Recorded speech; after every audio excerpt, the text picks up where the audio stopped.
लेकिन इसका रसास्वादन पूर्ण रूप से केवल परम धाम की ब्रह्मात्मा ही ले सकती है। तभी कहा है, सुनियो बानी सुहागिनी हुती जो अकथ अगम। ऐसी वाणी जो अकथनीय हो। वाणी तो कही ही जाती है, लेकिन दो शब्द हैं, अकथ और अगम। अकथ का तात्पर्य क्या है? जो आज दिन तक कभी किसी ने कहा नहीं हो। बेहद वाणी में पहले कहा जा चुका है, ना तो आए बुद्ध के सागर गुण खट ज्ञानी। 6 शास्त्रों के जो रचनाकार ऋषि हुए हैं उनको बुद्धि के सागर कहा जाता है। पौराणिक कथनों में शेष का नाम आता है। शेष एक ऋषि हैं। ऐसी मान्यता कही जाती है पौराणिक कि शेष के 1000 फन हैं। शेष के 1000 फन नहीं है, एक ऐसी ऋषि जो एक शब्द की 1000 प्रकार से व्याख्या करने की सामर्थ्य रखते थे। एक बार ऋषि दयानंद जी ने गायत्री मंत्र के 20 अर्थ बता दिए थे और 20 अर्थ को कोई गलत नहीं काट सकता था। ऐसे ही आप वैदिक शब्दकोश निघंटु देखेंगे, एक पृथ्वी के 101 परिभाषी शब्द मिलेंगे। कहने का तात्पर्य क्या है? पृथ्वी का जो गुण है उसको 101 प्रकार से व्याख्या में लाना और एक नए शब्द की रचना करना। इतने महान बुद्धि वाले इस संसार में हो गए हैं, लेकिन उनकी बुद्धि केवल सुपन बुद्ध बैकुंठ लो या निरंजन या निराकार। सपने की बुद्धि से बैकुंठ या निराकार तक कहीं जान लिया जा सकता था। बेहद को शब्द न पहुंची तो क्यों पहुंचे दरबार, लुगा न पहुंचा रास लो इन पार के भी पार। एक अक्षर भी कोई रास का वर्णन नहीं कर सका। वाणी कह रही है, शब्दातीत निधिल्याए शब्द में मेट्यो सबन को अंधकार। जो शब्द से परे हो उसको शब्द में कैसे लाया जा सकता है? लेकिन अनहोनी को राज्य ने होनी में कर दिया कि शब्दातीत परम धाम की ब्रह्मवाणी को इस तारतम वाणी के द्वारा हमारे लिए उड़ेल दिया है। और इसलिए कहा, होती जो अकथ अगम। न शेष ने कहा, न महेश ने कहा, न किसी ऋषि मुनि ने परम धाम की ब्रह्मवाणी का कथन नहीं किया था। जो परब्रह्म का जोश जब्राइल है, उसकी सहायता से योगेश्वर श्री कृष्ण ने अवश्य बेहद का वर्णन किया। संकेत में कह दिया कि न तत्व भाष्य सूर्यो न शशांको न पावका यद गत्वा न निवर्तन्ते तद धाम परमम। जहाँ सूर्य का प्रकाश नहीं, चंद्रमा का नहीं, विद्युत और अग्नि का प्रकाश नहीं, वो मेरा परम धाम है।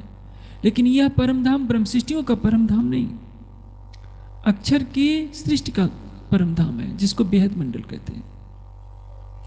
परम धाम के बारे में तो कोई जानता ही नहीं। हक तरफ जाने नूर अक्षर और दूजा न जाने कोई, पर बातून सुध तीन को नहीं, हक इलाम दिखावे सो। जब अक्षरातीत के सतंग अक्षर ब्रह्म को परम धाम की गुही बातों की कोई जानकारी नहीं है, तो भला संसार के अन्य लोग क्या जान सकते हैं? नारायण को जो पता नहीं, तो उनके अंश से उत्पन्न होने वाले ऋषि महर्षि जन कैसे जान सकते हैं? इसलिए ये जो वाणी आपको कही जा रही है, ये संसार के लिए अकथ थी और अगम, यानी संसार को इसको प्राप्त करने का अधिकार ही नहीं था। जैसे आप एक संसारिक दृष्टांत से समझ लीजिए, जो मैथ का प्रोफेसर होगा वो साहित्य के बारे में ज़्यादा जानकारी नहीं रखेगा, वो अपने विषय का विशेषज्ञ होगा। जो आध्यात्मिक तत्व को जानता होगा वो कोई मैकेनिक बड़ा नहीं हो सकता, क्योंकि उसको तो संसार से लेना देना ही नहीं है। भौतिक जगत आंखें खोलने पर संबंधित होता है, और आध्यात्मिक जगत आंखों को बंद करने के बाद जब हमारे हृदय से संसार मिट जाता है, तब वास्तविक अध्यात्म शुरू होता है। इसलिए जो मोह सागर से पैदा हुए संसार के प्राणी थे, इनके लिए ये ब्रह्मवाणी अगम रही। इस ब्रह्मवाणी को कोई कह नहीं सका था। हाँ, एक ही अंतर है कि इस ब्रह्मवाणी को हमने मंदिरों की 4 दीवारी में रखा, इसकी गहराइयों में हमने डूबने का प्रयास नहीं किया। इसलिए न हम इसकी महत्ता को समझ पाए, न संसार को इसकी महत्ता का प्रतिपादन कर सके, जिसका परिणाम यह हुआ कि आज संसार में चारों ओर कुरान का डंका बज रहा है, बाइबल का डंका बज रहा है।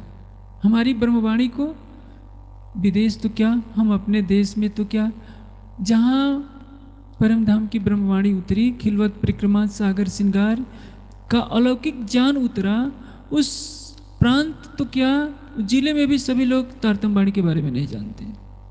कुरान के बारे में सारी दुनिया जानती है, बाइबल के बारे में सारी दुनिया जानती है, तुलसीदास की रामायण घर घर पहुंच गई।